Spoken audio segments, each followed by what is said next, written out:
नमस्कार बंधुरा, आमी संगीता चलमान जीवन ब्लगे सबाइके स्वागत जानाई। आजकेर रेसिपि पटलेर कोफ्ताकारी।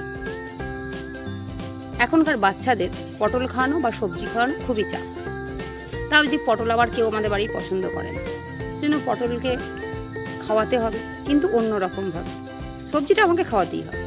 সেই কারণে পটলগুলোকে প্রথম ছাড়িয়ে ধুয়ে নিয়েছি। এরপর পটলের বীজগুলোকে বাদ দিয়েছি, ছোট ছোট করে কেটেও নিয়েছি। এবার এটাকে মিক্সিতে পেস্ট করলে কিন্তু খুব একটা খেতে ভালো হবে না, সেই কারণে পটলটাকে আস্তে আস্তে গ্রেড করে নিয়েছি।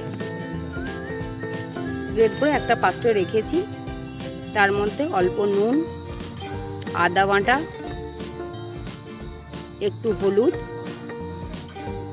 জিরে গুঁড়ো, পরিমাণ মতো ধনে গুঁড়ো, একটু বেসন এবং আগে থেকে সেদ্ধ করা আলু দিয়ে ভালো করে মেখে নিয়েছি।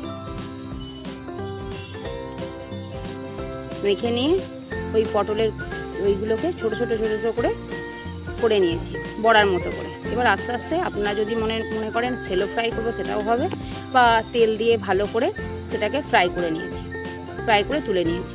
কেউ যদি মনে করে এটাকে তুলে শুধু আমি গরম ভাতের সঙ্গে ঘি দিয়ে খাবো সেটাও হতে পারে। আবার আমি গ্রেভি করার জন্য ওতে কড়াইয়ে তেল দিয়ে জিরে ফোড়ন দিয়ে তাতে টমেটো, আদা বাটা, জিরে গুঁড়ো, ধনে গুঁড়ো দিয়ে একটা গ্রেভি বানিয়ে নিয়েছি। আপনারা যদি পেঁয়াজ দিয়ে করেন সেটাও হবে, কিন্তু আমি পেঁয়াজ দিই।